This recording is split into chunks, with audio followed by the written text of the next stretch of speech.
selalu menyenangkanku. Kami sembah Kau Tuhan, ku sembah Kau, ku sembah Kau. Sadarlah ku membalas kasih ku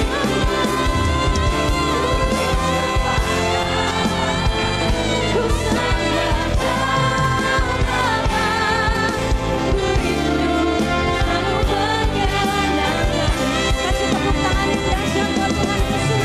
Kami sembah Kau Tuhan. Sadarlah ku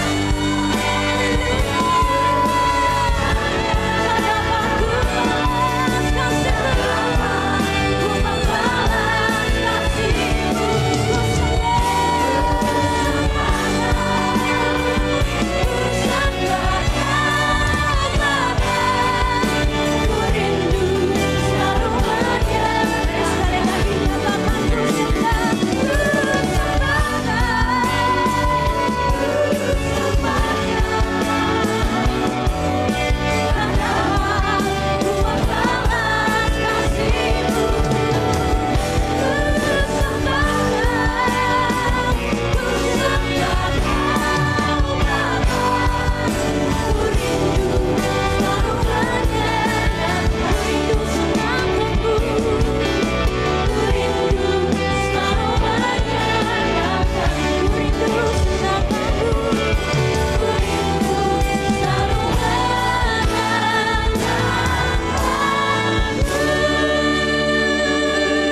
Ku sembah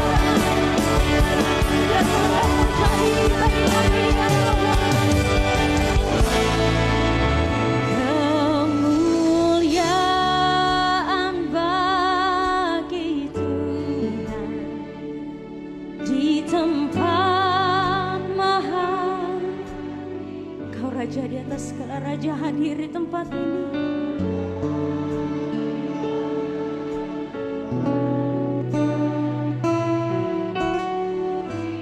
Oh, datanglah kerajaanmu, datanglah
Haleluya, puji Tuhan.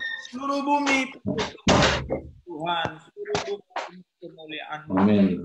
Supaya kami segera melihat langit yang baru, bumi yang baru. Pemeliharaan Tuhan sempurna, teman-teman, Bapak Ibu, Saudara yang dikasihi Tuhan di dalam Yesus Kristus. Hari ini tepat sekali tema topik malam hari ini yaitu Tuhan memelihara. Ya, Tuhan memelihara. Sebelum kita masuk di dalam tema bahasan kita malam hari ini, firman Tuhan yang pasti punya kuasa, firman Tuhan yang kuat, firman Tuhan yang pasti memberikan terang di dalam hidup, firman Tuhan yang pasti menjadi air dan mata air di dalam kehidupan kita, yang membuat kita menjadi melimpah penuh di dalam Tuhan. Firman Tuhan ini yang akan membawa kita dikatakan makin teguh dan sampai kita memiliki hak penuh untuk masuk ke dalam kerajaan Allah yang bersama dengan Yesus Kristus Tuhan kita. Puji Tuhan, mari kita mengucap syukur Bapak Ibu. Bapa dalam surga, kami bersuka, kami bersorak, kami bernyanyi, kami memuji nama-Mu, kami mengangkat tinggi nama Tuhan, kami menghormati nama-Mu, kami mengagungkan nama-Mu pada malam hari ini, karena kami lihat Tuhan itu nyata dalam hidup kami. Karena kami Tuhan, karena kami tahu bahwa Tuhan yang pelihara hidup kami. Seminggu lamanya kami lalui dari Senin, Selasa, Rabu, Kamis, Jumat, bahkan hari ini sudah Sabtu. Tuhan pelihara kami dengan pemeliharaan, dengan perlindungan, dengan penuntunan Tuhan, dengan pembelaan Tuhan di sepanjang waktu, di sepanjang situasi, di semua kondisi di dalam hidup kami. Tuhan, kami datang kepada malam hari ini, kami bersukacita, kami bersorak-sorai di dalam hati kami. Apapun situasi dan keadaan kami, tapi kami tahu Allah yang kami sembah, Allah yang kami puji, Allah yang kami tinggikan, Allah yang kepadanya kami bersandar dan mengandalkan hidup kami, adalah Allah yang penuh dengan kasih setia. Dan Allah yang terus melaksanakan dan mengerjakan kasih setianya kepada hidup kami. Dan Allah yang tidak pernah gagal di dalam rancangan-rancangan kasih setianya di dalam hidup kami. Kami banyak gagal, kami ribuan kali gagal. Tapi Tuhan tidak pernah gagal dengan rencana kasih setianya dalam hidup kami. Kemurahan-Mu lebih daripada hidup, sehingga untuk itulah kami selalu bersorak di dalam kehidupan kami. Kami tidak takut, bahkan kami berani untuk datang kepadamu karena ada Yesus Kristus Sang Anak Domba yang telah menjadi pengantara. Masuk ke dalam tempat-Mu yang kudus, di mana korban itu sempurna untuk menjadi jalan, untuk menjadi pintu. Kami boleh memanggil Engkau Bapa. Terima kasih. Hamba-Mu Pak Stefanus akan firman-Mu malam hari ini. Biarlah setiap kata kalimat yang keluar daripada mulutnya Tuhan, itu adalah isi hati Tuhan kepada setiap kami yang hadir di dalam Zoom Fellowship ini, bahkan setiap hamba-hamba-Mu yang hadir di dalam Facebook live streaming. Tuhan jamah mereka, Tuhan jangkau mereka. Tuhan, pasti Engkau tidaklah jauh, Engkau adalah Allah yang dekat, yang dapat merangkul, yang dapat memeluk mereka dengan kasih setia-Mu yang tidak pernah berhenti di dalam hidup mereka. Kami percaya malam hari ini bukan malam yang biasa, tapi malam yang penuh kuasa. Biarlah kuasa itu dapat mendominasi Tuhan. Kehadiran Engkau di dalam setiap hidup anak-anak-Mu yang bersekutu malam hari. Terima kasih Bapa. Kami sambut firman-Mu, Allah Roh Kudus, Kau ambil segala waktu, setiap dimensi, setiap kondisi. Biarlah apapun yang kami lakukan malam hari ini, Engkau yang menuntun kepada seluruh kebenaran. Di dalam nama Yesus, anak tunggal Bapa yang telah menjadi korban, yang telah menjadi juru selamat dan Tuhan dalam hidup kami, kami berdoa. Amin. Haleluya Bapak Ibu. Kita bersyukur karena Allah itu baik. Amin. Amin. Dia selalu baik. Dia selalu dahsyat, dia selalu ajaib, dia selalu luar biasa. Dan dia tidak biasa di luar Bapak Ibu. Dia selalu di dalam kita. Dia luar biasa. Haleluya. Kita akan sambut firman-Nya yang akan disampaikan oleh Bapak Stefanus Lee Wijaya. Saya persilakan Pak Stefanus. Ya, terima kasih Pak Hen. Shalom Bapak Ibu dan saudara semuanya. Selamat malam. Selamat malam. Malam hari ini kita akan belajar bersama-sama firman Tuhan. Kita akan sharing bersama-sama tentang firman Tuhan dengan tema Allah pemelihara atau pemeliharaan Allah di dalam hidup kita. Ini merupakan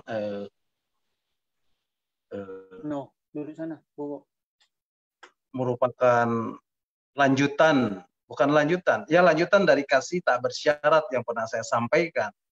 Sebetulnya yang kemarin saya sampaikan itu bukan yang pertama. Yang pertama ini harusnya ini dikatakan yang pertama ini, yang hari ini yang akan saya sampaikan. Sebetulnya yang kemarin itu adalah yang terakhir.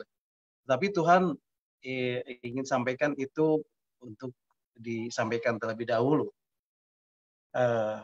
Baik untuk teman-teman yang mungkin belum mengikuti tentang firman Tuhan kasih tak bersyarat yang tempo hari saya sampaikan, mungkin saya bisa rangkum sedikit saja, yaitu mengenai kasih Allah kepada kita. Dan saya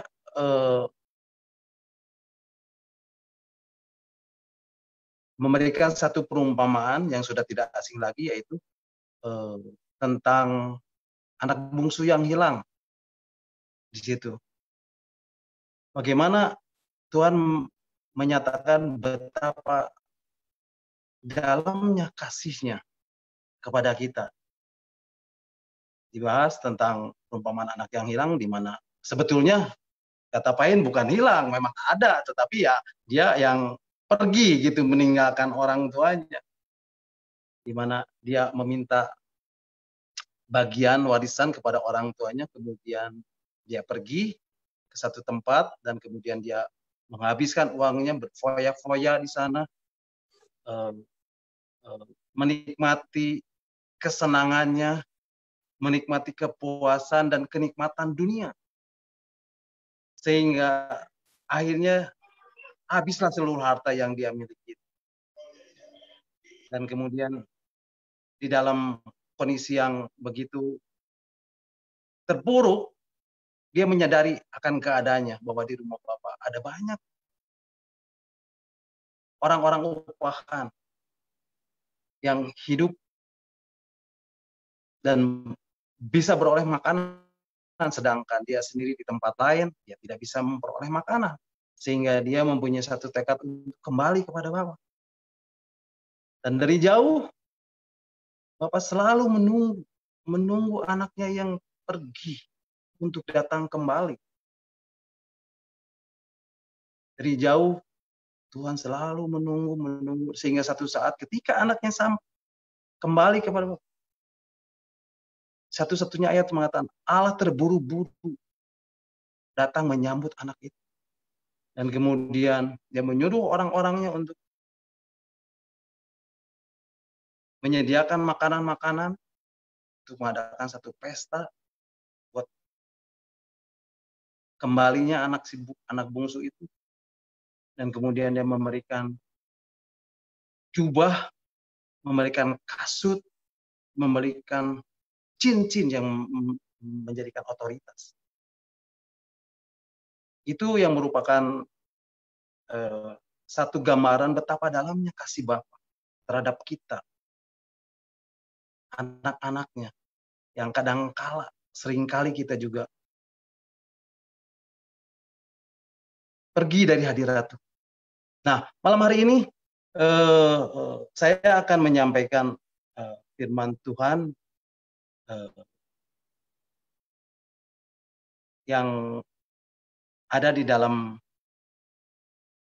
kita landasi firman Tuhan ini di dalam Efesus 3 ayat 18. Mungkin Pak Hen bisa tolong tampilkan juga itu buat saudara-saudara kita bisa menyimaknya, dan saya akan membacakannya saja. Di dalam Efesus 3 ayat 18, firman Tuhan itu mengatakan, aku berdoa supaya kamu bersama-sama dengan segala orang kudus dapat memahami betapa lebarnya dan panjangnya dan tingginya dan dalamnya kasih Kristus. Kemudian di ayat ke-19, dan dapat mengenal kasih itu sekalipun ia melampaui segala pengetahuan. Aku berdoa supaya kamu dipenuhi di dalam seluruh kepenuhan Allah. Nah, saudara, kenapa yang disebut lebar terlebih dahulu? Ini sebetulnya yang pertama disebut. Yang tadi saya sampaikan itu sebetulnya yang terakhir. Yang sebetulnya yang pertama ini, yang pertama disebut ini. Kenapa yang disebut lebar terlebih dahulu? Nah, firman Tuhan ini yang barusan kita baca, dikatakan oleh Paulus bahwa kasih Kristus itu melampaui segala pengetahuan. Dan itu benar, saudara. Semua orang di dunia ini, orang-orang yang pintar, yang IQ-nya luar biasa, gitu. Yang pintar-pintar untuk bisa menceritakan kasih Kristus, apapun itu, dikatakan, nggak sanggup untuk memahami kasih Kristus itu. Sampai kita bertemu dengan Tuhan pun, kita tidak akan mampu memahami betapa lebarnya, panjangnya, dan tingginya, dan dalamnya kasih Kristus. Kita tidak akan mampu memahami betapa besarnya kasih Kristus ini. Sehingga Rasul Paulus berkata, aku mau berdoa kepada Bapa supaya kamu bersama orang-orang kudus dapat memahami betapa lebarnya, panjangnya, tingginya, dan dalamnya kasih Kristus. Nah, saudara, malam hari ini saya akan menyampaikan apa yang ingin Tuhan sampaikan mengenai bagaimana kasih Tuhan yang melampaui segala pengetahuan dapat diterjemahkan lewat indera kita. Beberapa hari yang lalu Pak Weli sudah menyampaikan bagaimana kita hidup di dalam roh. Nah, bagaimana kita bisa memberi masukan kepada roh, dan tidak lain juga itu melalui indera kita, sehingga indera kita itu dapat memberikan masukan ke dalam roh kita melalui khotbah, melalui pujian dan penyembahan, sehingga roh kita boleh memiliki hubungan, sehingga roh kita boleh hidup di dalam roh, dan kita bisa hidup menghasilkan buah-buah roh yang akan dinikmati oleh jiwa kita. Nah, hari ini, malam ini, saya juga ingin menyampaikan sesuatu bahwa kasih Tuhan yang melampaui segala pengetahuan itu dapat diterjemahkan melalui indera kita, sehingga kita melalui indera kita, roh kita juga boleh dikuatkan, dan kita boleh memberikan masukan kepada jiwa kita, sehingga jiwa kita merasakan satu ketenangan, ada damai, sejahtera, sukacita yang daripada Tuhan.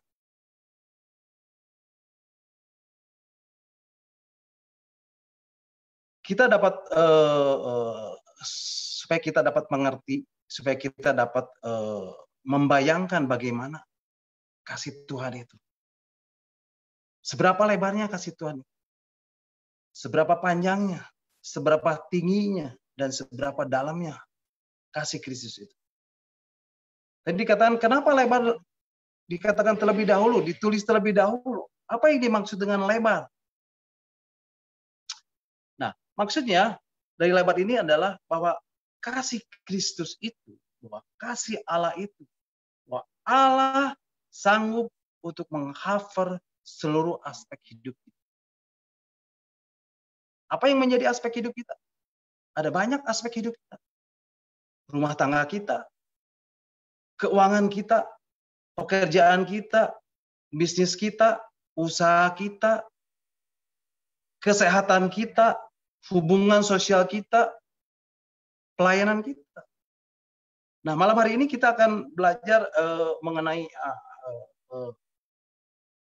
kehidupan kita. Kalau kemarin-kemarin kita sudah dikenyangkan, bukan dikenyangkan, kita sudah diberi pembahasan-pembahasan mengenai roh, mengenai tujuan hidup, rumah Bapa, dan sebagainya. Malam hari ini kita akan belajar bagaimana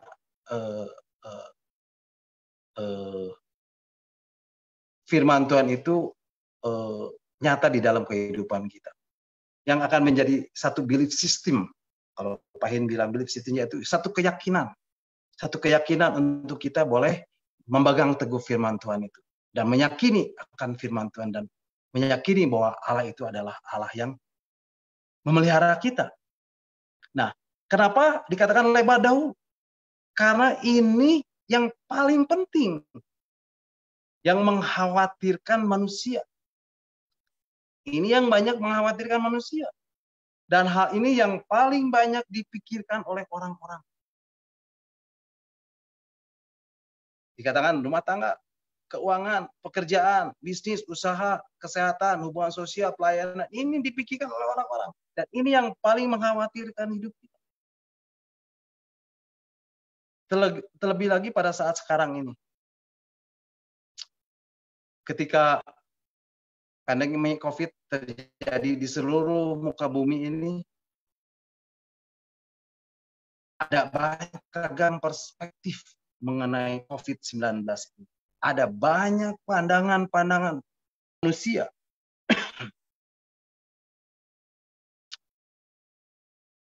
Bagaimana pandangan menurut agama? Bagaimana pandangan menurut orang-orang ateis? Bagaimana pandangan menurut paham Darwin? Menurut paham modernis, paham Marxis, kapitalis, liberalis, sosialis, krisis konspiratif, menurut HTI, menurut Walabi, dan lain sebagainya, banyak ragam perspektif, pandangan-pandangan mereka mengenai COVID-19. Dan semua ini membuat orang-orang menjadi takut dengan adanya virus COVID-19 ini. Ada negara-negara yang memperlakukan lockdown. Di Indonesia PSBB. Dan juga di dalam jangka waktu yang sekejap ini, kira-kira 3 bulan ini, semua ini mengalami satu perubahan. Dunia ini berubah. Dengan satu tatanan yang baru yang disebut new normal, abnormal, atau ex-normal, yang membuat banyak orang menjadi khawatir. Dunia mengalami satu krisis. Banyak pengangguran. Banyak yang di PHK. Bisnis tidak lagi berjalan dan lancar. Omset berjualan menurun. Banyak perusahaan-perusahaan yang gulung tikar, yang bangkrut.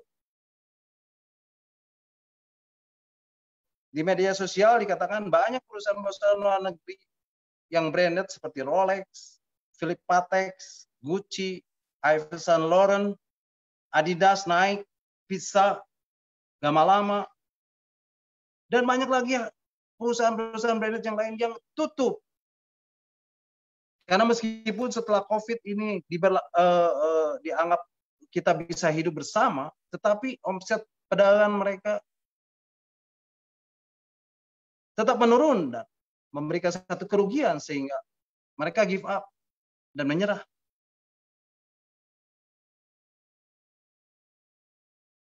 Nah, semua ini membuat orang menjadi gelisah. Kemarin dikatakan oleh Pak Pendeta Ujang bahwa banyak juga pendeta-pendeta di daerah yang karena pandemi ini juga mereka mulai khawatir. Tidak ada masukan dan kebutuhan, sedangkan kebutuhan mereka untuk sehari-hari dia sangat perlukan. Ini yang sangat mengkhawatirkan kita. Dan membuat orang menjadi gelisah, khawatir. Dan akhirnya akan menjadi gentar di dalam menghadapi hidup kita. Nah, sekali lagi saya mau katakan hal ini adalah hal yang paling penting untuk dipikirkan dalam hidup kita. Karena itu firman Tuhan yang pertama mengatakan bahwa betapa lebarnya. Ini berhubungan dengan seluruh aspek kehidupan kita. Jadi lebar itu adalah seluruh aspek hidup kita. Kalau kita perhatikan di dalam Matius pasal 5 sampai pasal 7, yaitu tentang khotbah Tuhan Yesus. Nah, saudara nanti bisa baca untuk lebih jelasnya. Tetapi tepatnya di dalam Matius 6 ayat 25, mungkin Pak Ian juga bisa tolong tampilkan. Dikatakan jangan kamu khawatir, bukan? Matius 6 ayat 25. Di dalam Matius 6 ayat 31 juga dikatakan sebab itu jangan kamu khawatir.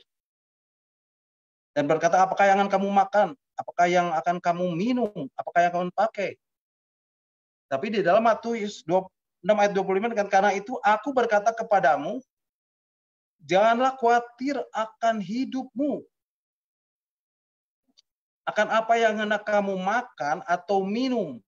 Dan janganlah khawatir pula akan tubuhmu. Akan apa yang hendak kamu pakai. Bukankah hidup ini lebih penting dari makanan dan tubuh itu lebih penting daripada pakaian. Kemudian di dalam ayat selanjutnya, Matius 6 ayat 26, dikatakan, pandanglah burung-burung di langit yang tidak menabur dan tidak menuai dan tidak mengumpulkan bekal dalam lumbung, namun diberi makan oleh Bapamu di surga. Bukankah kita jauh melebihi daripada burung-burung itu? Kita ini adalah manusia, makhluk ciptaan Allah yang paling mulia. Kalau burung-burung saja Tuhan pelihara, apalagi kita. Jadi saudara, hal kekhawatiran ini yang Tuhan ingin sampaikan. Yang pertama, dikatakan betapa lebarnya. Artinya dia sanggup mengcover seluruh yang kita butuhkan. Nah, saudara, Tuhan ingin mengajar kita melalui burung-burung. Ya kan?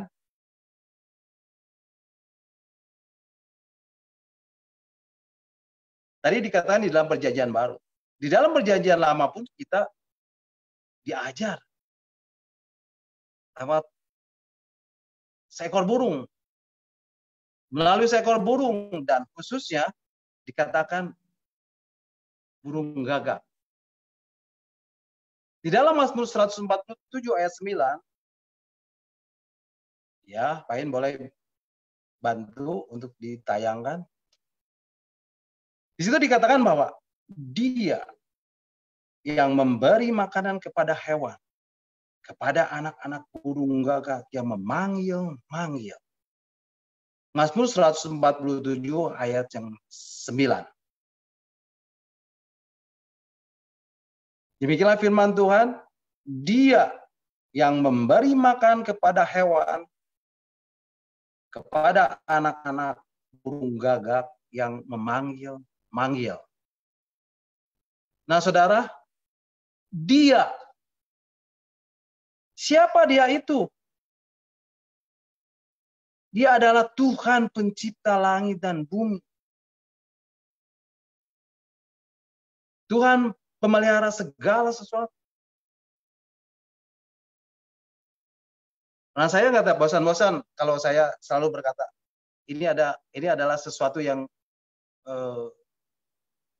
sering saya sampaikan, sering saya ucapkan kepada Tuhan yang merupakan satu kredo, pengakuan iman kepada Tuhan.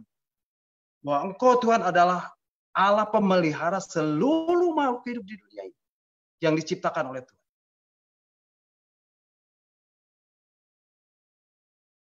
Ini salah satu kata-kata yang saya sampaikan ketika saya berdoa kepada Tuhan. Sebagai satu kredo, pengakuan iman. Bahwa Tuhan itu pemelihara seluruh makhluk. Bahkan ada satu lagi. Bahwa Tuhan akan memberkati seluruh umat manusia di muka bumi ini. Terlebih-lebih anak-anaknya yang percaya kepadanya. Yang berharap kepadanya. Yang mengandalkan hidupnya kepadanya. Yang bergantung kepadanya. Yang bersandar kepadanya. Yang hidup di dalam perintah-perintahnya. Yang hidup di dalam titah-titahnya. Yang taat, yang setia, yang melakukan kehendak Bapa, yang mencari terlebih dahulu kerajaan Allah dan kebenaran, maka dia akan diberkati. Akan diberkati dengan berkat-berkat yang spesial, dengan berkat-berkat yang berlimpah-limpah. Baik itu berkat jasmani, berkat rohani, damai sejahtera, sukacita, dan semua keluarganya, rumah tangganya dijamin oleh Tuhan dan diberkati Tuhan. Ada damai sejahtera dan sukacita yang daripada Tuhan yang melimpah di dalam kehidupan mereka. Ada berkat-berkat yang dicurahkan berlimpah-limpah. Tingkap-tingkap langitnya dibukakan dan lumbung-lumbungnya akan dipenuhkan. Hidupnya terjamin di dalam tangan Tuhan. Rancangannya adalah rancangan yang indah. Rancangannya adalah rancangan damai sejahtera dan bukan rancangan kecelakaan. Dan itu rancangan yang Tuhan berikan untuk memberikan masa depan yang baik. Itu adalah pemeliharaan Tuhan. Tuhan memelihara seluruh makhluk hidup di muka bumi ini. Dan Tuhan juga memberkati seluruh umat manusia yang ada di muka bumi.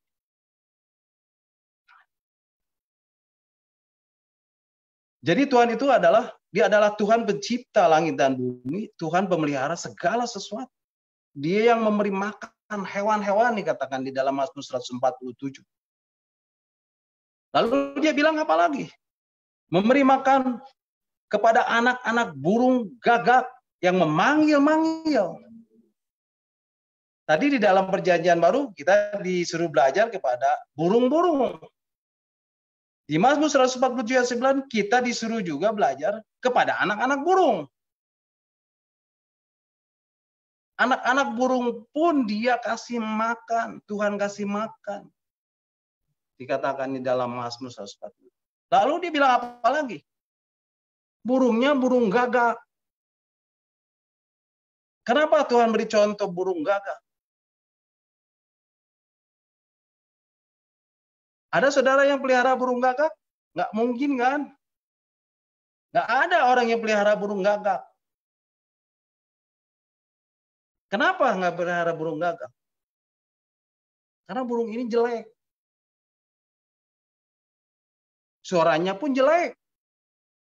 Sedangkan kalau orang memelihara burung, itu harus indah. Warnanya harus menarik. Suaranya harus merdu. Tetapi burung gagak ini bukan sesuatu burung yang bagus, yang menarik manusia, menarik orang untuk dapat dipelihara. Tetapi burung gagak ini ada burung yang jelek. Suaranya juga jelek. Bahkan suaranya hanya mungkin nggak bisa cuit kayak gitu, tapi dia bunyinya krek seperti kayak gitu, jelek sekali, dan semua orang nggak suka dengan burung ini. Tetapi Tuhan pakai di sini sebagai contoh burung gagak. Warnanya jelek, hitam. Tapi Tuhan bilang, aku memberi makan kepada anak-anak burung gagak. Di mana manusia tidak suka pada burung gagak. Sehingga manusia tidak memberi makan kepada burung gagak. Kalau burung itu menarik, pasti dipelihara dan dikasih makan, dikasih minum, dimandikan, dan sebagainya. Burung gagak tidak dipelihara oleh manusia. Bagaimana dia bisa hidup?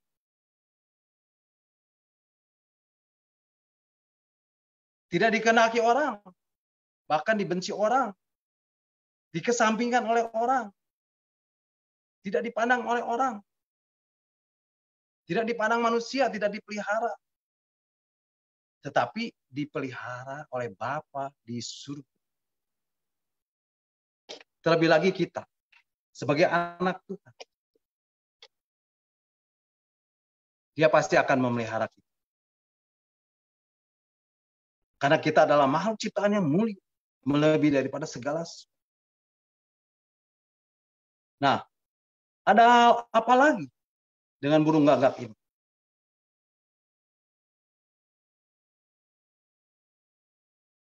Selain tidak disukai orang, selain tidak dia ingini orang, burung gagak ini melambangkan satu kejahatan.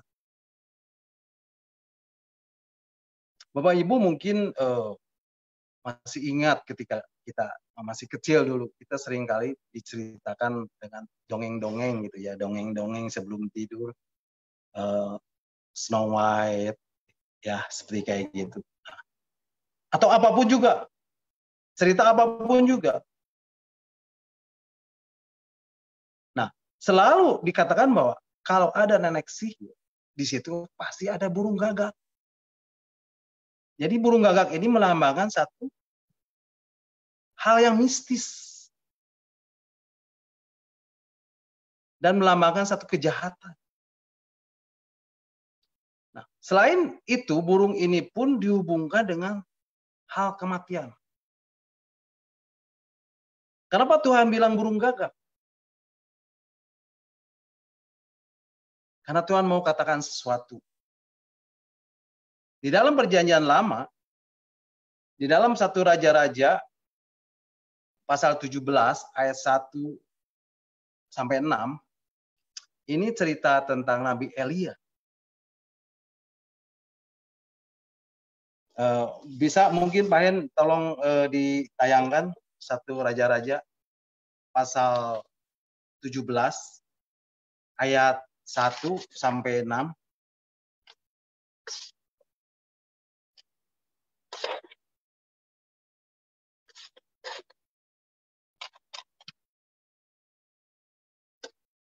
Ya, di sini dikatakan bahwa Elia di tepi sungai Kerit.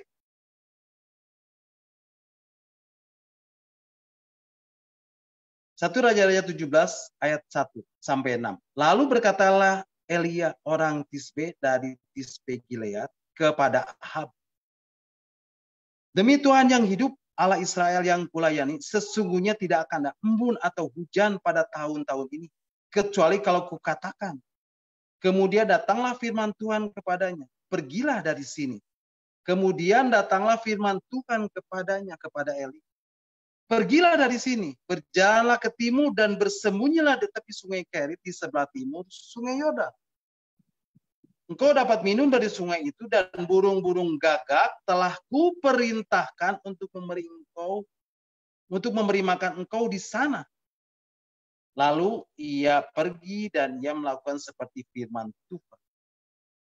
Dia pergi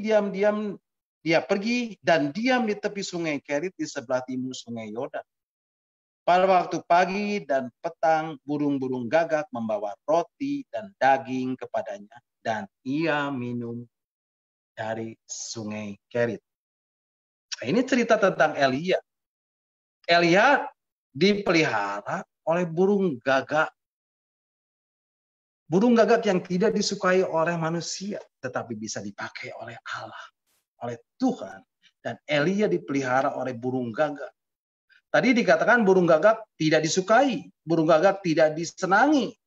Burung gagak lambang kejahatan, burung gagak lambang kematian. Tetapi di dalam Tuhan, segala kejahatan, segala yang jahat, diubahkan Tuhan menjadi kebaikan. Kematian diubahkan oleh Tuhan menjadi kehidupan. Nah, saat ini saudara, saya nggak tahu kehidupan Bapak, Ibu, dan saudara yang ada di Zoom ini. Apakah sedang diperlakukan tidak adil? Apakah ada orang-orang yang sedang menjahati saudara? Apakah ada orang-orang yang menyakiti saudara? Ada orang-orang yang mengkhianati saudara? Saudara nggak perlu takut. Tuhan sanggup berubah kejahatan menjadi satu kebaikan. Yusuf diperlakukan tidak adil. Dia dijahati. Dan lain sebagainya. Tetapi Yusuf bilang apa? Engkau mereka-rekakan yang jahat. Tetapi Tuhan mereka-rekakan yang baik. Tuhan bilang, kejahatan di tangan Tuhan. Tuhan sanggup mengubahnya menjadi satu kebaikan.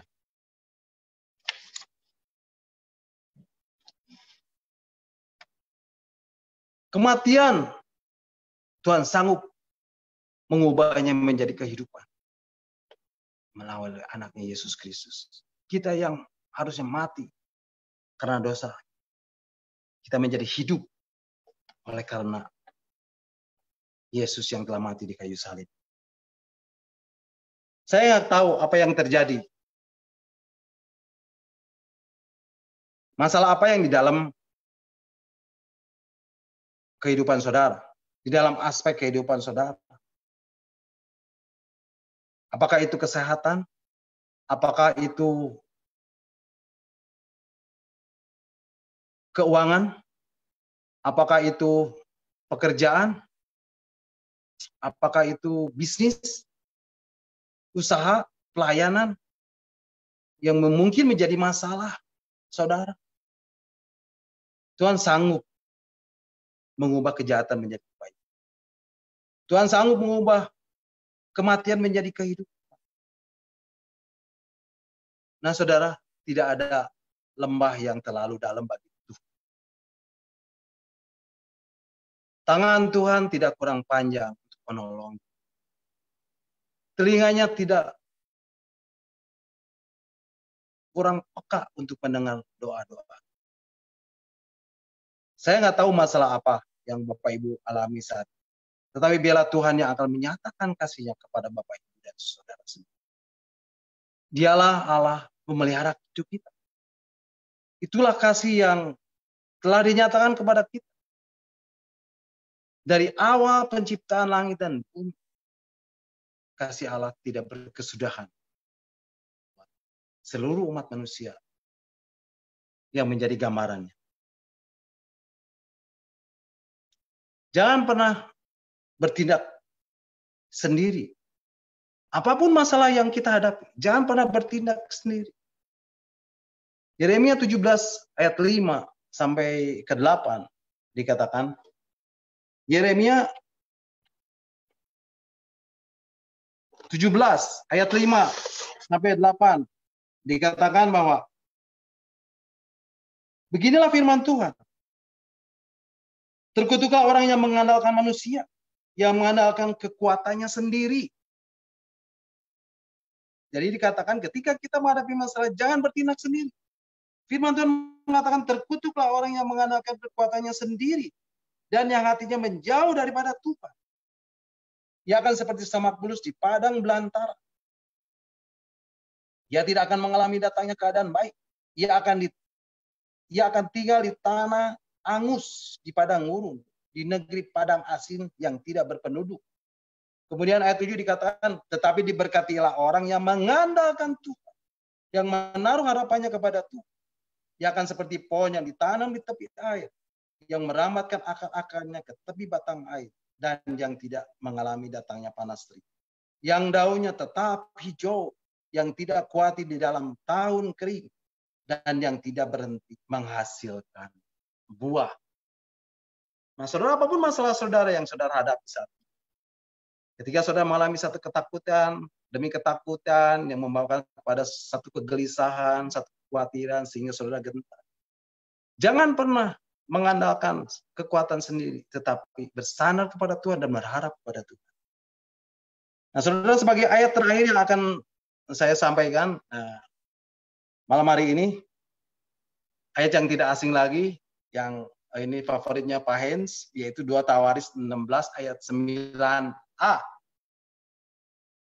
Dikatakan bahwa karena mata Tuhan menjelajah seluruh bumi untuk melimpahkan kekuatannya kepada mereka yang bersungguh hati terhadapnya.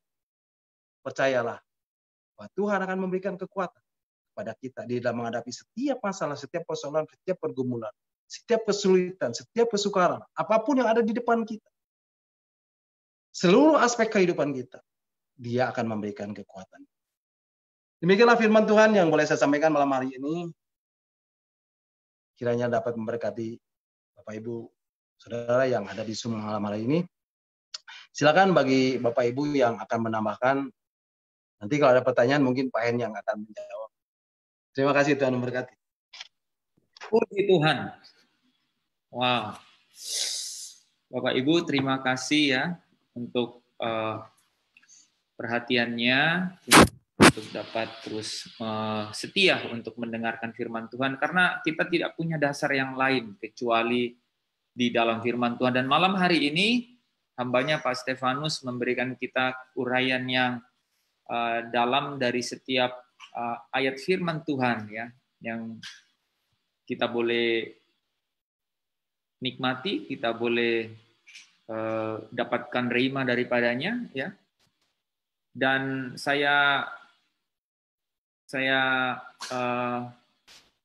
minta mungkin Bapak Ibu yang ingin menanggapi atau ingin bertanya dari firman Tuhan yang telah disampaikan, silakan.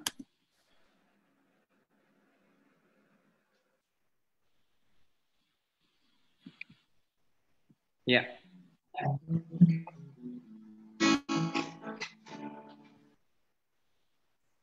Ada tulisan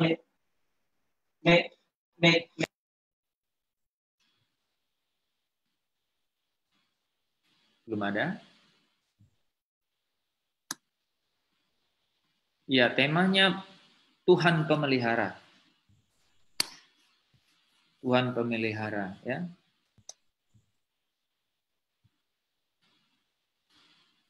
Kita harus temukan bahwa Tuhan sungguh-sungguh memelihara hidup kita di dalam segala situasi. Di dalam segala keadaan. Ya.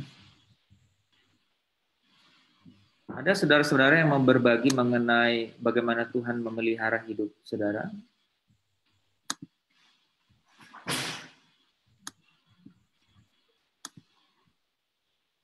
Pak Daniel?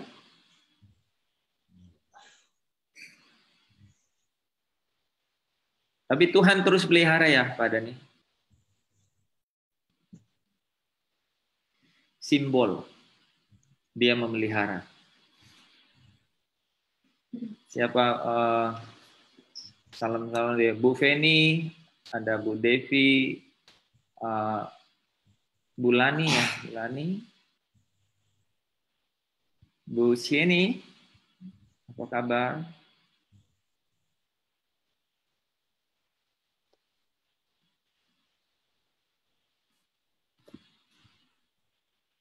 Ya kalau gitu saya yang nanya Pak.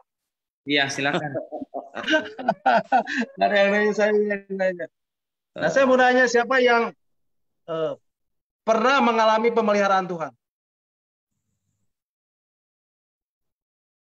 Nggak ada yang pernah mengalami pemeliharaan Tuhan?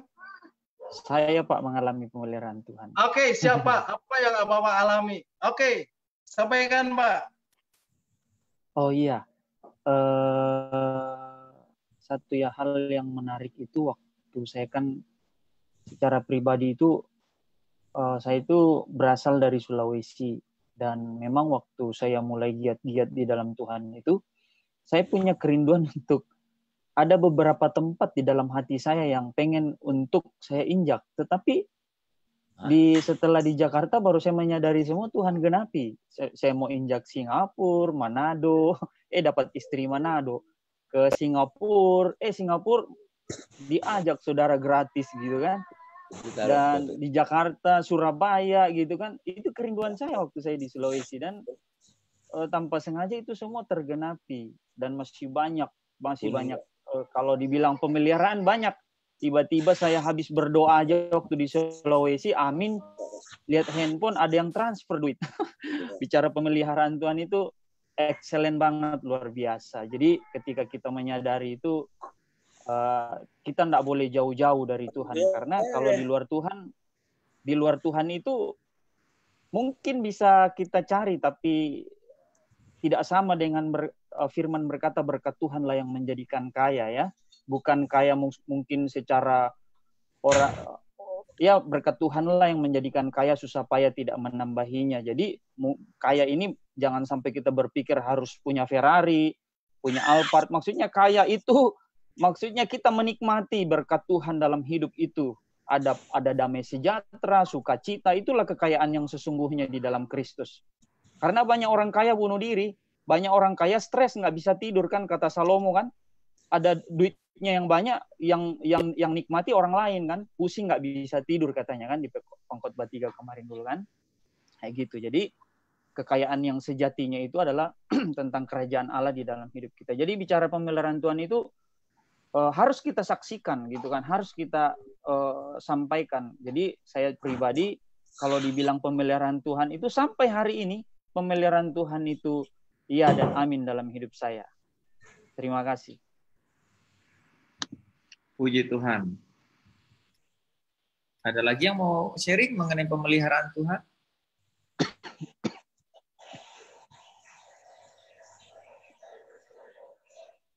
Befti. Ayo Befti. Ayo. Di-unmute aja. Selamat malam semuanya. Puji Tuhan ya, semua kita masih di dalam pemeliharaan Tuhan. Bagi saya pribadi sih, sampai hari ini dan detik ini saya masih bernafas, ini adalah sebuah pemeliharaan Tuhan ya. Jadi baik itu hal kecil maupun hal besar dalam hidup, ini adalah andil Tuhan yang bekerja gitu. Kalau saya sih mau sedikit kesaksiannya, sekarang saya sedang berada dalam dilema. Soalnya kan kemarin-kemarin saya nyari kerja gitu kan. Saya udah masukin lamaran kemana-mana. Tapi Tuhan tuh memang luar biasa ya. Di saat yang bersamaan, panggilan pun datang dalam waktu yang bersamaan. Jadi saya udah ikutin training kemarin di BNI Live. Puji Tuhan ditawari jadi area manager. Saya udah training 1 minggu, tapi saya tidak merasakan sukacita dan damai. Gitu kan. Terus hari Sabtunya itu, Senin saya training, Senin juga saya dapat kabar ada panggilan lagi di tempat kerja yang lain. Dengan tawaran yang kurang lebih sama. Jadi pada saat saya training di tengah-tengah ini kok saya nggak dapat sukacita ya. Badan saya sakit sekali dari punggung karena mungkin udah 1,5 tahun vakum, 3 bulan juga vakum, cuman lihat handphone, makan, tidur gitu kan. Jadi saya nggak happy. Pas training itu semua badan saya selalu sakit. Saya bilang, Tuhan kalau misalkan saya gara-gara saking antusiasnya dapat pekerjaan ini terus saya nanti sakit atau tiba-tiba saya jadi ada punya penyakit dan tidak bisa kerja, buat apa? Akhirnya saya putuskan kemarin saya mengundurkan diri gitu dari BNI Live-nya. Saya bilang Tuhan pasti mungkin sediain lagi deh pekerjaan yang lain. Tapi saya dilematisnya gini, apakah saya ini manusia yang kurang bersyukur? Ketika saya memohon-mohon pekerjaan pada Tuhan sudah dikasih, sekarang saya malah mengundurkan diri gitu.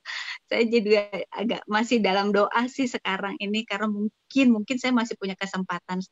Cuman nggak tahu. Tapi saya udah putuskan kemarin, udah bilang sama user saya bahwa saya kayaknya nggak lanjut gitu.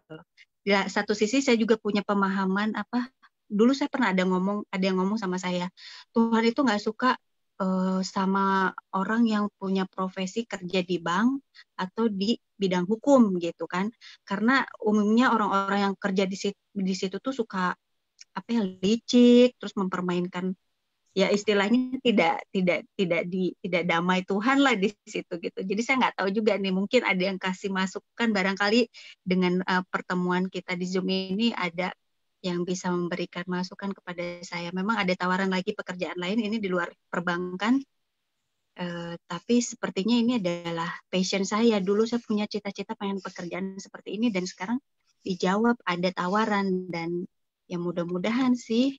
Cuman nggak tahu karena belum teken kontrak, belum apa. Mungkin ada yang bisa kasih masukan barangkali ya. Saya harus ambil keputusan yang mana gitu. Terima kasih. Silakan yang bisa jawab, Pak Willy.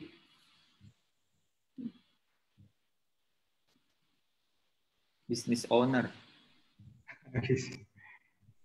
Iya. Ya pekerjaan itu kan cara Tuhan untuk memelihara kita ya. Dulu saya juga pernah salah sih.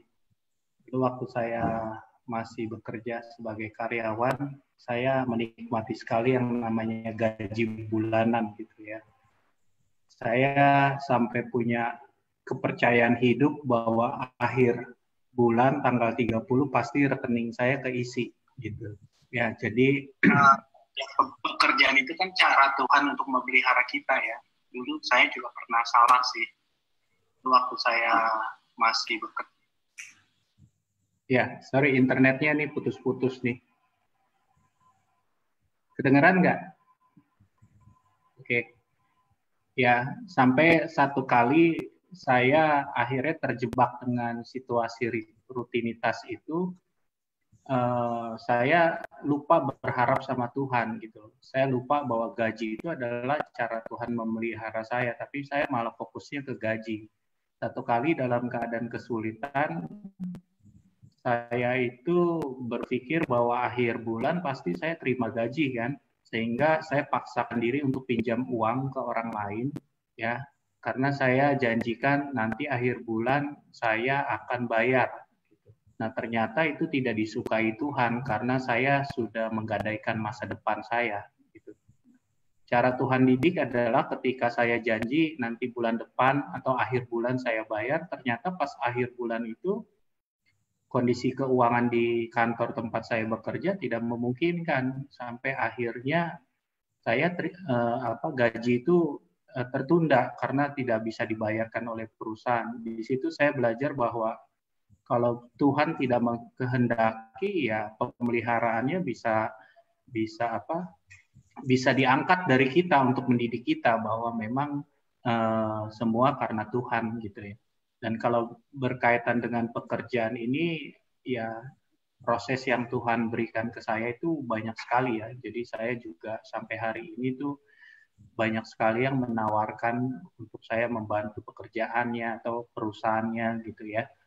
Tapi memang pada akhirnya sejak tahun 2016 kemarin terakhir tuh saya memutuskan bahwa saya itu hanya bekerja di tempat di mana saya berfungsi gitu. Kalau saya tidak berfungsi sebagaimana yang Tuhan mau, ya saya tidak akan ambil.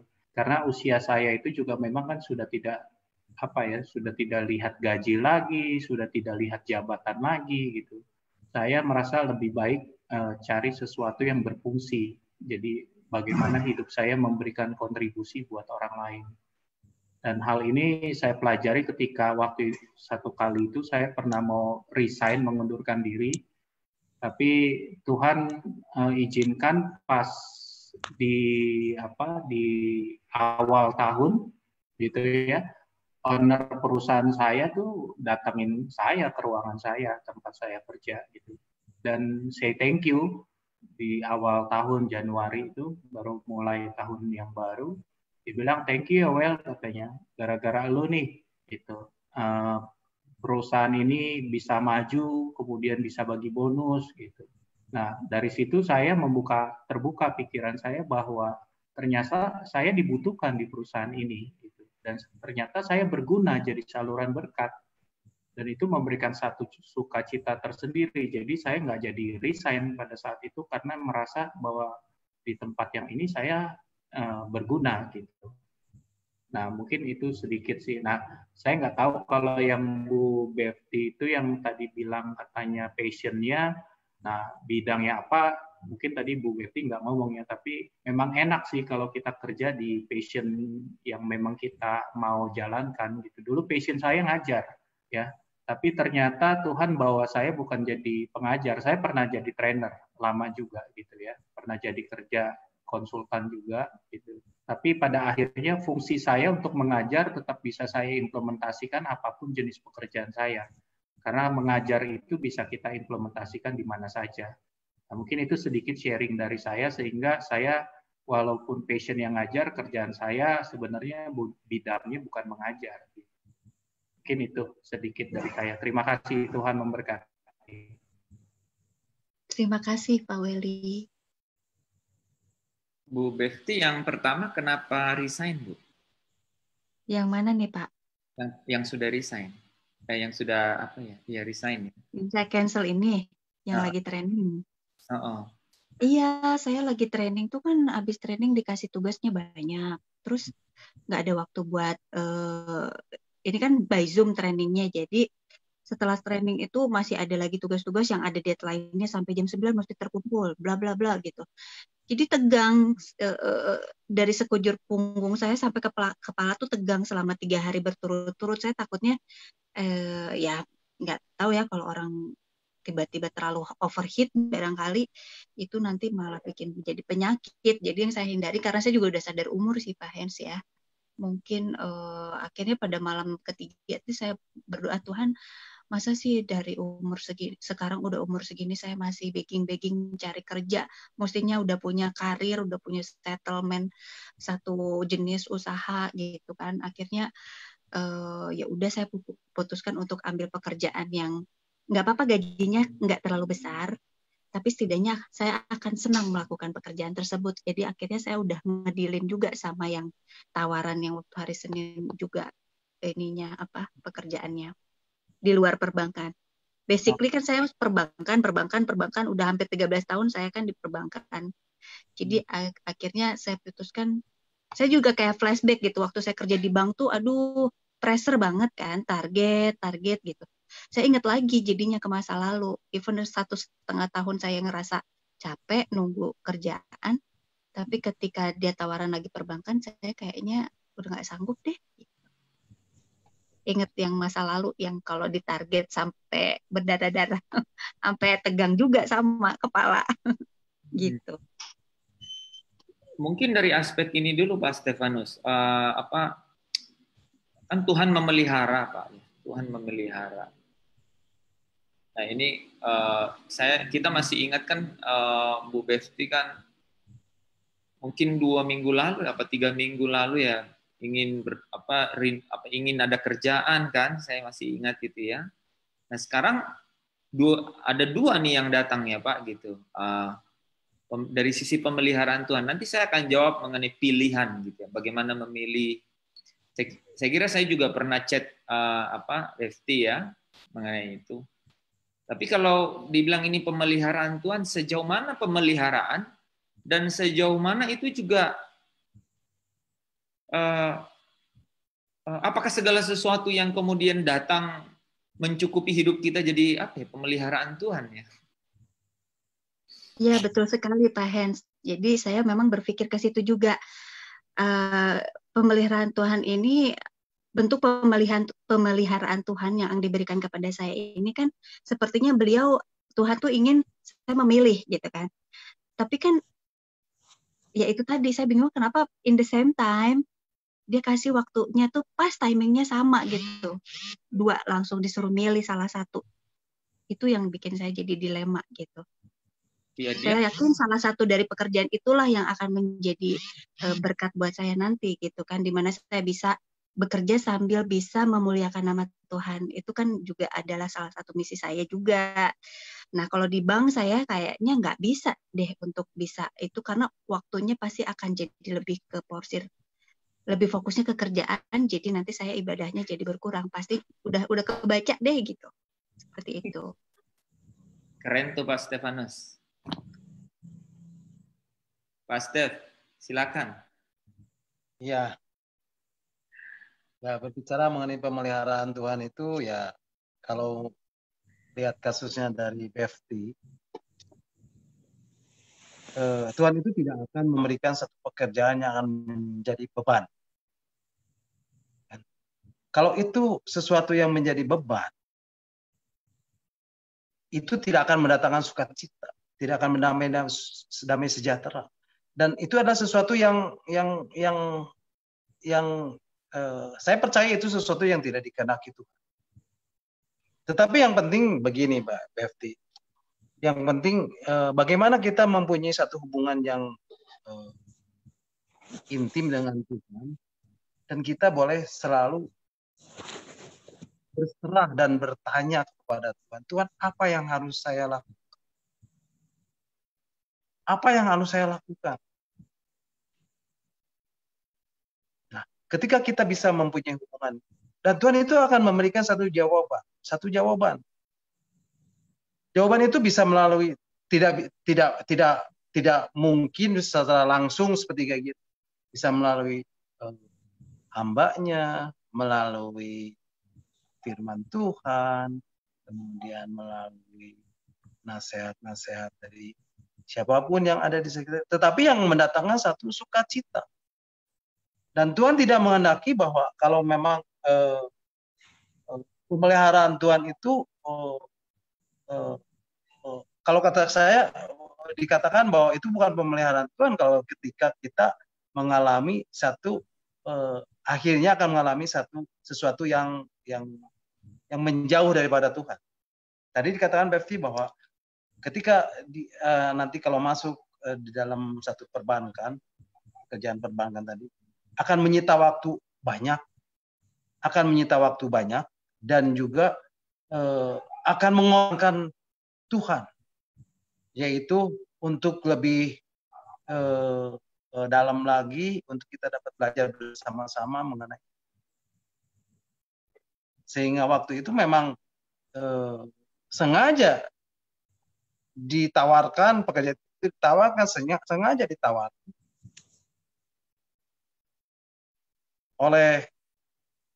oleh dunia untuk kita boleh ditarik terus untuk menjauh daripada. Dan saya rasa itu memang sesuatu yang baik kalau memang itu tidak memberikan damai sejahtera dan sukacita. Ya, Tuhan akan memberikan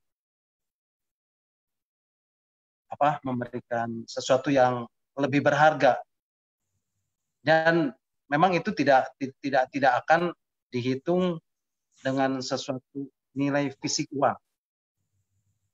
Ya, seperti Pak Weli juga. Dia katakan kalau dia memang tidak memberikan satu kontribusi, memberkati orang lain, ya dia mau resign, tetapi akhirnya dia memberkati dan dia berfungsi di situ. Bagi saya juga sama, pekerjaan atau apapun juga sudah tidak dinilai dengan uang. Bagi saya juga. Uang itu cuma hanya sekedar ya kita butuh aja.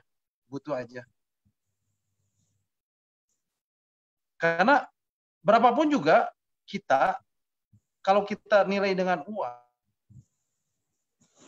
itu nggak ada seberapanya. Bayangkan saja nih, maaf kata ya, mungkin dikasih gaji 8 juta lah. 8 juta satu tahun kan cuma berapa? Nggak sampai 100 juta lah. Taruh kata 100 juta. Kita hidup berapa tahun lagi? Kita bisa dihitung, dinilai. Itunya nilai harga hidup kita dengan uang. Lebih jauh, lebih besar lagi kalau kita dinilai oleh Tuhan. Akan lebih berharga lagi. Karena itu nilainya adalah kemuliaan. Mungkin itu aja Pak En yang boleh saya sampaikan, Pak En. Terima kasih. Oke. Iya, sip. Oke, saya coba memang mungkin gini loh, kalau Befti bisa bayangkan ya, Tuhan juga tahu situasinya gitu. Ini yang kemudian datang dalam radar saya ya, bahwa ketika Befti konsisten gitu ya, dan kemudian memiliki satu belief system yang kemudian keyakinan yang kemudian sudah mulai terbangun begitu ya, Tuhan tahu bahwa ini saatnya untuk membuat Befti bingung gitu ya. Kemudian memberi, nah ini hal-hal begini kita memang harus semakin pertumbuhan itu pertumbuhan itu membutuhkan kepekaan sangat tinggi, karena antara pemeliharaan dan ujian, iya ini nih, antara pemeliharaan dan ujian itu aktivitas lah yang kemudian bisa memilahnya begitu ya, memilahnya. Dikatakan di Ibrani berapa ya? 4 ayat 12 ayat 4 12. Firman itu kuat, hidup dan kuat, yang mampu menembus ke dalam ya sendi-sendi ya, dan yang dapat memisahkan pemikiran manusia dan dan hikmat manusia ya. Jadi antara hikmat dan pengetahuan. Jadi kepekaan kita, sensitivitas kita akan naik, dan itu akan relatif terhadap ujian-ujian yang datang. Bayangkan nggak, sudah ikut training 1 minggu loh. Pada saat Befti tanya itu, saya jawab satu hal kan, saya bilang begini, apapun yang membuat kita menjauh dari fokus perjuangan kita, yaitu Tuhan dan kerajaannya, it's not coming from God, kan? Itu tidak datang dari Tuhan. Itu. Jadi ada rule of the thumb gitu ya. Ada satu frame yang bisa jelas bahwa apapun yang kemudian membawa kita lebih jauh dari Tuhan, lebih jauh dari fokus perjuangan kita kepada Tuhan dan kerajaannya, itu tidak datang dari Tuhan. Nah, yang menarik begini, apakah itu sesuatu yang sangat menyenangkan, atau juga sebuah penderitaan? Bahkan penderitaan sekalipun, ada orang yang malah ditarik lebih dekat kepada Tuhan, begitu ya. Atau saya ulangi ya, apakah itu hal yang sangat menyenangkan, artinya seolah-olah ringan secara manusia, atau kemudian ada pekerjaan atau tawaran yang rasanya kok bebannya berat nih gitu ya. Jadi janganlah ukur dari ringan dan beratnya beban itu, gitu ya. Tapi waktu Ibrani 12 ayat 2 katakan, Ibrani 12 ayat 1 katakan, tanggalkanlah segala beban. Beban yang mana? Beban yang merintangi. Jadi ada beban yang kita harus tanggalkan, itu adalah beban yang merintangi untuk melakukan perlombaan yang wajib, gitu. Jadi itu sensitif, itu kepekaannya, sensitivitas tinggi ya, spiritual sensitivity di situ. Jadi ada offering, ada tawaran apapun, bisa hadiah loh, hadiah motor, mobil, nggak bisa bayar pajaknya gitu ya, misalnya begitu ya. Tapi intinya adalah kalau beban itu merintangi, jadi tidak semua beban. Contoh nih ya, orang dikasih tanggung jawab, waduh, di mana-mana tanggung jawab itu biasanya berat, gitu ya. Nah, apakah beban itu merintangi kita untuk masuk dalam perlombaan? Atau malah sebaliknya? Wah, misalnya begini, Befti dikirim ke Papua untuk menjadi trainer pekabaran kabar baik lah di Papua gitu. Kan ada sesuatu di sini, waduh, ke Papua, kemudian harus ini dan itu. Tapi kalau itu adalah dari Tuhan, itu kita kan diberikan kekuatan. Kekuatan apa yang diberikan? Setidak-tidaknya kekuatan untuk menanggungnya. Dan setidak-tidaknya untuk menanggung itu adalah apa? Satu kebenaran, dan kebenaran itu memerdekakan. Gitu. Saya plong loh. Saya tidak dibelenggu oleh apa-apa gitu. Saya tidak dibelenggu oleh rasa yang khawatir, rasa yang gelisah, rasa was-was, enggak loh. Saya kok terima, ya saya tahu di depan ini tanggung jawab, tapi saya kok merdeka nih rasanya ya.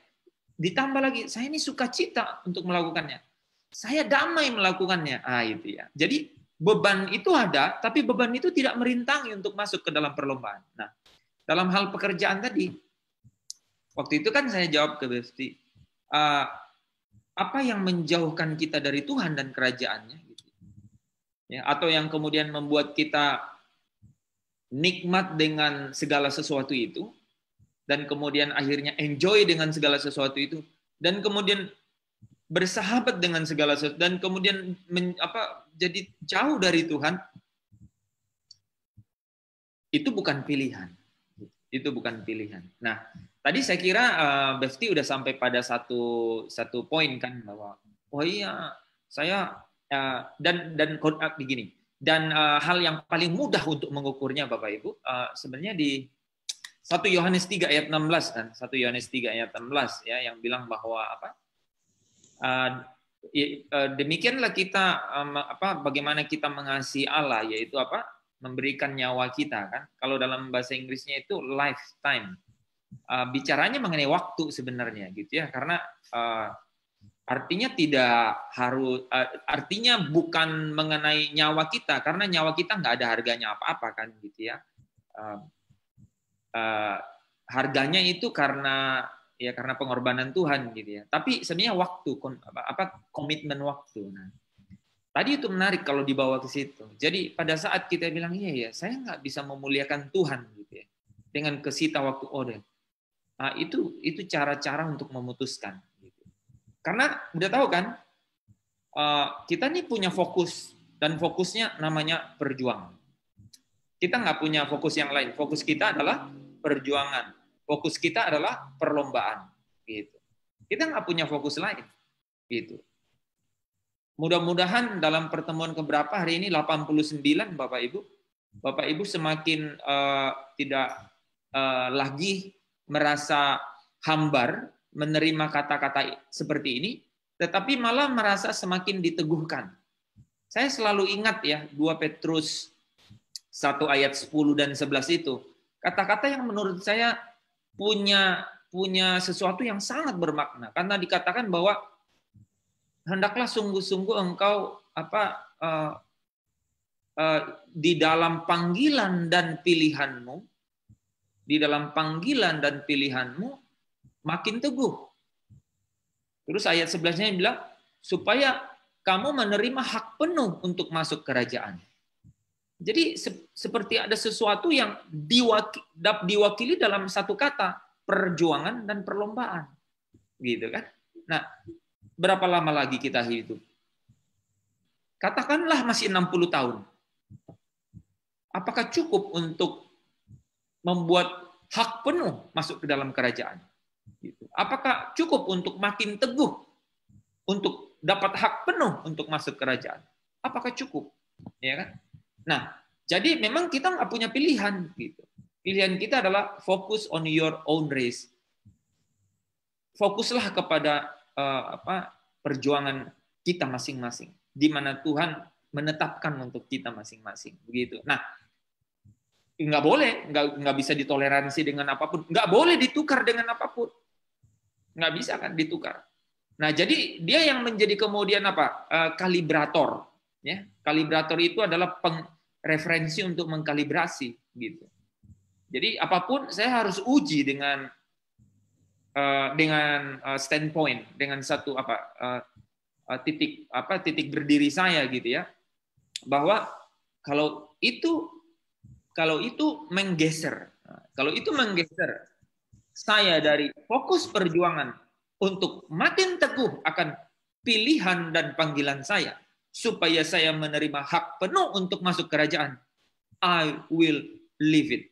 I will just live it. I will just go from my life. Saya akan tinggalkan dan saya akan buang dari hidup saya.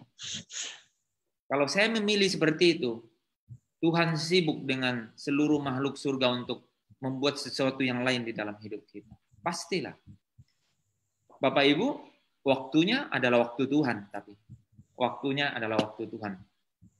Bisa saja, bukan bisa saja, dan itu kita udah lihat ya, kita masing-masing udah lihat bahwa di dalam perjalanan kita, semakin kita dekat kepada Tuhan, kita semakin diminta untuk memiliki spiritual sensitivity gitu, kepekaan rohani gitu. Nah, acuannya harus ada yang namanya kepekaan rohani itu, yaitu apa? Race, yaitu perlombaan, yaitu perjuangan kita. Gitu. Fokus kita itu bahwa apapun yang kemudian menggeser kita dari situ, kita akan tinggalkan. Kita akan buang gitu. Berhubungan sekali dengan firman malam hari ini. Ya, burung pipit tidak menabur, ya. Bahkan burung gagak juga dipelihara Tuhan yang dibuang manusia. Kalau burung pipit masih dipelihara manusia ya. Hewan-hewan dan bunga bakung diberi keindahan. Gitu. Jadi kita nggak perlu khawatir. Dan memang Tuhan bilang, ya doalah, berikanlah kami makanan kami hari ini secukupnya. Kan? Jadi memang perjuangan memiliki atmosfer yang sampai-sampai dibuat sesederhana mungkin, yaitu apa? Cukup. Makan dan minum cukup. Gitu. Bahkan ada satu kata lagi kan, pada saat itu, ya, pada saat ya asal ada makanan dan minuman, cukuplah. Terus pada saat itu, pada saat kita bilang ada makanan dan minuman, cukuplah. Pada saat itu adalah satu ibadah. Itu adalah satu ibadah. Betul nggak? Jadi pada saat kita bilang asal ada makanan dan minuman cukup, itu adalah satu ibadah. Dan firman Tuhan katakan apa? Ibadah yang disertai rasa cukup, besar faedahnya, kan? Besar gunanya.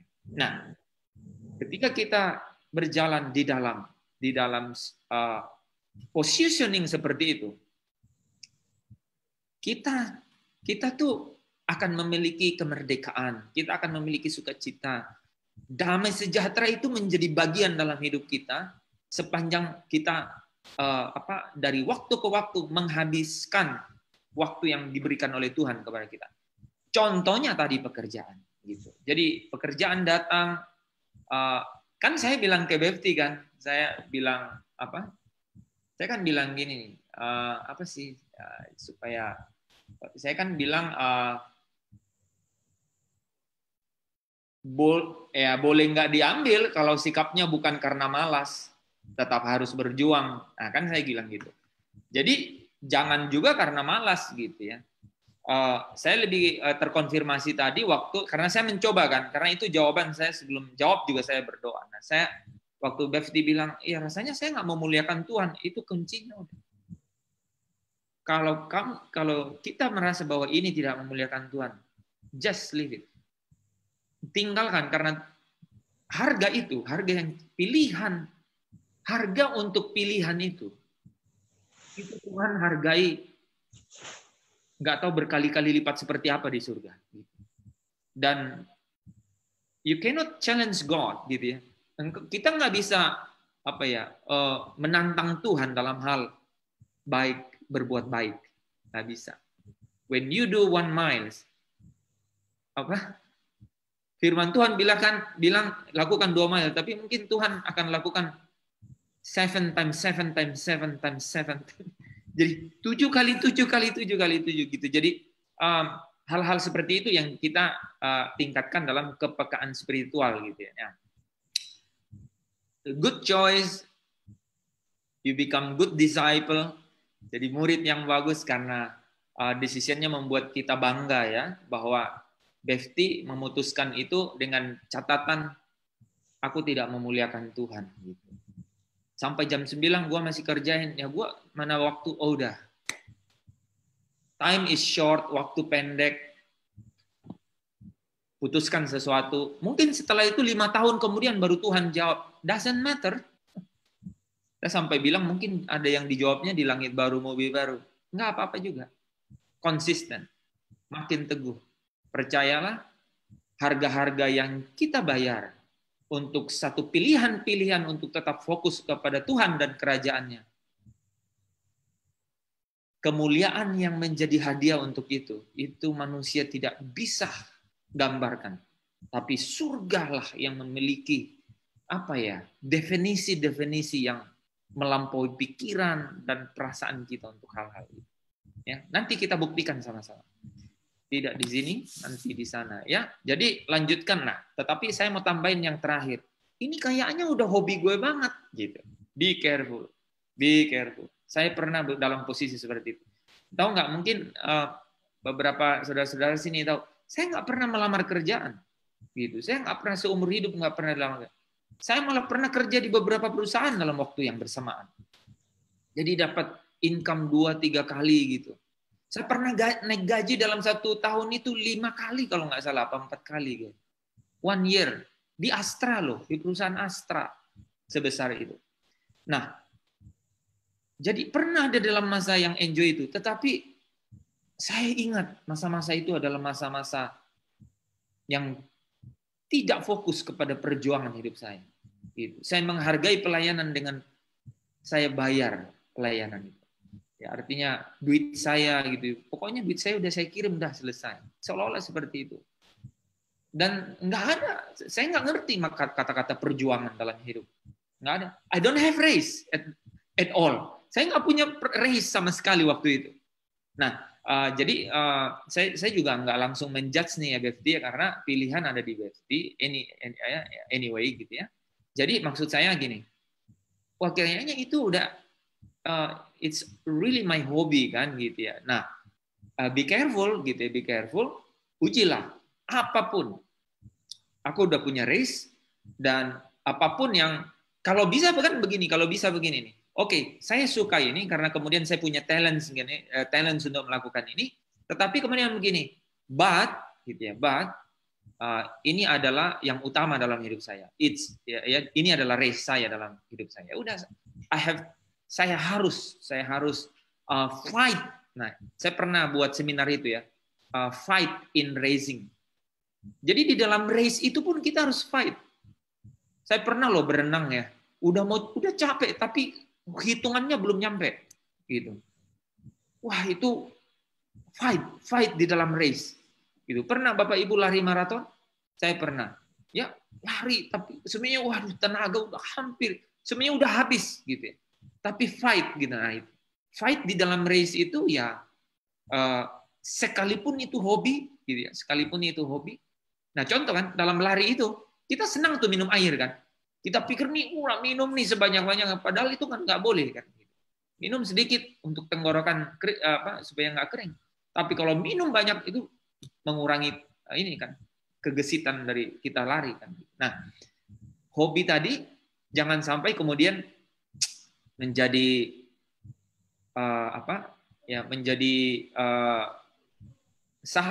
menjadi sahabat baru. Ya, menjadi sahabat baru gitu ya. Gitu. Itu aja. Tetapi saya kira kan kalau kita terus di dalam Zoom ini, percayalah ya, kita akan terus saling mengingatkan bahwa ini apa sih tujuan Zoom ini? Ya, untuk membawa orang untuk fokus di race-nya. Ya. Jadi ada banyak yang jagain gitu ya. Kan saya dijagain Pak Lepri, saya dijagain Pak Stefanus, saya dijagain Welly, saya dijagain Pak Santun. Kok Daniel ngingatin terus, ya? Jadi kita saling mengingatkan bahwa kita fokus kepada race dan jangan pernah menyerah karena pemeliharaan Tuhan itu sempurna, ya. Haleluya ya, kita harus tutup 10:14. Ya, oke, Pak Santun boleh Pak.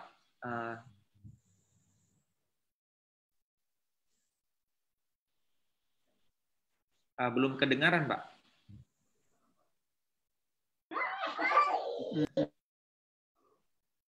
Belum. Belum kedengaran, Pak. Earphone-nya mungkin, headset. Belum kedengaran, Pak Santun, belum. Headset-nya kali, Pak.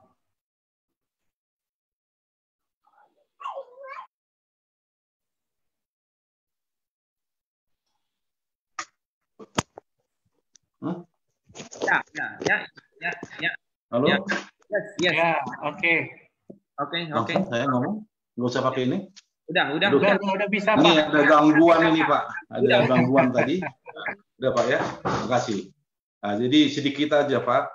Yang terima kasih untuk Pak Stefanus tadi. Sungguh, kalau saya terkesan dari tadi tentang judulnya Tuhan yang memelihara itu. Sejak saya dari kecil, Pak. Jadi kalau saya dulu meninggal bapak saya ya, pendek cerita Bapak ini. Saya ada teman saya meninggal bapaknya, saya lihat dia berdua dengan ibunya kesawiri banget. Saya gitu juga dilihat orang mungkin dulu. Tapi yang saya saksikan di sini dua seorang ibu, Pak. Dua seorang ibu ya. Ibu saya 6 kami anaknya. Meninggal bapak saya cepat kan. Tapi gimana dia memelihara ini? Tanpa apa? Cuman 2 dia. Saya terus tiap hari ke sawah dia setahun mengangkut. Tapi puji Tuhan saya terpanggil oleh kakak saya udah ke Medan sekolah SMA. Wah, disitulah saya lepas semua. Tuhan pelihara, Pak. Tidak ditanggung orang tua, tapi bisa hidup luar biasa kan? Didoain. Tapi saya bercita-cita jadi polisi lah. Tapi dua ibu saya jadi guru. Saya mau udah polisi, wah lari 9 kali lapangan saya juara. Terus mau kabri ke Kota Raja, Banda Aceh, Belang Bintang ke Kota Raja ke Semarang, wah udah saya lari itu. Coba disebutkan itu, coba dites tamatan kabri ini. Coba sebutkan hukum Archimedes. Wah, sebuah benda yang kalau kamu dapat ke atas. Terus, wah luar biasa. Coba push up 10 kali, 100 kali pun saya bisa. Tapi tidak dipanggil. Kenapa tidak dipanggil? Pokoknya harus berdomisili di Kota Raja itu, di Aceh itu, selama paling sedikit 6 bulan. Begitu. Pulang saya tinggali biasa. Polisi biasa udah masuk. Tapi itulah dua ibu saya.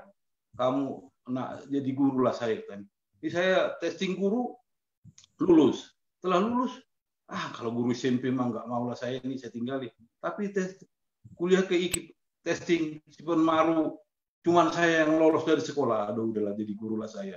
Itu pikir saya, Pak. Jadi Tuhan pelihara hidup kita luar biasa. Nggak ada yang kita anggarkan kan, tapi Tuhan pelihara terus. Ya, jadi itu aja yang saya sampaikan, Pak. Jadi dua seorang ibu itu. Jadi makanya saya bilang ke istri saya sekarang, kalau anak saya pergi harus didoakan. Anak juga mau kuliah, doakan dulu. Nah gitu. Jadi mudah-mudahan ini jadi berkat bagi ibu-ibu ya, mau mendoakan anaknya. Termasuk Betty ya, doakan terus. Udah punya anak kan? Udah Betty ya, dalam nama Tuhan Yesus. Iya, sudah Pak. Terima kasih. Udah ada anaknya kan? Ada dua, Pak. Nah itu, doain terus. Saya mah dua ibu saya itu, aduh, luar biasa. Itu dipakai Tuhan dan didengar. Sama cucunya yang belum punya anak, didoain, dapat anak. Aduh, ibu saya pendoa luar biasa. Jadi terima kasih untuk Bapak Ibu semua. Mudah-mudahan jadi berkat bagi kita. Dua seorang ibu itu luar biasa, mendoakan kita, mendoakan anak. Puji Tuhan. Terima kasih Pak. Tuhan berkati kita semua. Puji Tuhan ya. Penyertaan-Mu sempurna, rancangan-Mu penuh damai, aman dan sejahtera walau di tengah badai. Ini kata-kata kalimat selanjutnya itu yang menarik. Ingin ku selalu bersama, rasakan keindahan, arti kehadiran-Mu Tuhan. Amin. Jadi waktu kita in our race, waktu kita fokus pada perjuangan kita, apa sih yang menjadi nawar di tengah perjalanan? Arti kehadiran Tuhan. Cium, rasakan aroma kehadirannya, membuat hidup kita bergairah, hidup kita ada energi, vitamin baru. Ini lepri ini yang sering menjadi aroma mawar dalam hidup saya. Makanya saya mau mengatakan sesuatu nih Pak, dari ayat Efesus 3 ayat 18 tadi itu, dari semua yang disampaikan tadi ya, ada satu kata di situ yang memang ada dikatakan di situ, aku berdoa supaya kamu bersama-sama dengan segala orang kudus dapat. Nah, ternyata kata dapat ini adalah satu usaha dari kita. Jadi supaya kita ketika kita udah dapat, ada usaha di dalam kita untuk memahami kasih Kristus itu betapa lebarnya, maka ketika kita tinggal di dalamnya, maka benar-benar kita menikmati kasihnya yang besar itu. Ya, luar biasa. Itu kata dapatnya itu memang ada satu action dari kita. Ada satu yang Pak Ens bilang bahwa sudah mau garis finish, tapi udah capek, tapi memang harus terus gitu kan. Jadi dengan demikian kita benar-benar bisa mengalami kasih Kristus itu yang dikatakan panjang, lebar, dalam, tapi sebenarnya itu tidak bertepi artinya. Jadi tidak bisa diukur dengan pikiran kita. Apa yang tidak pernah dilihat mata, didengar telinga, timbul dalam hati, itu Tuhan sediakan bagi kita. Dan itu memang pemeliharaan Tuhan juga saya alami sampai sekarang. Dan saya tetap bersyukur dengan apa yang Tuhan beri dalam hidup saya sampai sekarang. Terima kasih. Jadi sekali lagi ada kata dapat di situ, dapat memahami. Jadi ada satu usaha dari jemaat di Efesus, pesan Paulus. Sekalipun Paulus dalam penjara, tapi dia katakan kita harus tetap berusaha dapat gitu. Jadi satu pesan yang sangat luar biasa supaya jemaat itu di-continue terus-menerus untuk mengenal kasih Kristus itu. Amin. Luar biasa. Masya Allah. Oke. Sesuatu usaha yang tidak bertepi itu lebih, ya, itu satu sajak yang sangat luar biasa. Usaha yang tak bertepi untuk merasakan betapa panjang, lebar, dan dalam, dan satu lagi apa? Ya, kasih Tinggi. Panjang, lebar, tinggi ya. Lebar. Kasih Kristus. Oke, Bapak Ibu, hampir-hampir saya tidak mau berhenti, tapi kita harus juga disiplin ya. Terima kasih banyak, Anda menjadi inspirasi, menjadi insightful untuk kita semua, pertama untuk saya, supaya dan keluarga, kami ada 7 orang di sini. Jadi biarlah keluarga kita semua juga kita bawa masuk ke dalam satu atmosfer ini ya, untuk selalu merasakan keindahan kehadiran Tuhan di dalam sepanjang perjuangan hidup kita. Jangan takut, don't challenge God in doing well gitu. Jangan menantang Tuhan dalam berbuat baik. Pasti Dia akan memperlihatkan kepada saudara dan saya bahwa Dia itu adalah Immanuel. Dia beserta kita.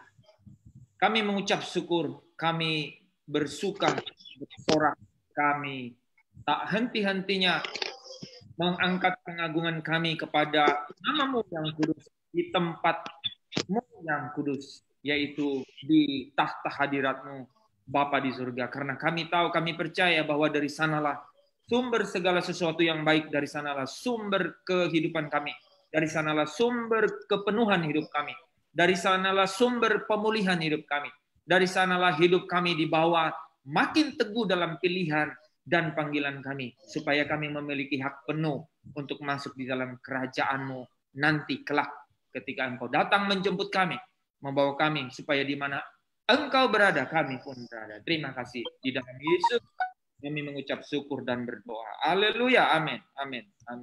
Terima kasih Pak Stefanus. Terima kasih saudara-saudara. Terima kasih Pak Stefanus. Terima kasih Pak Hen.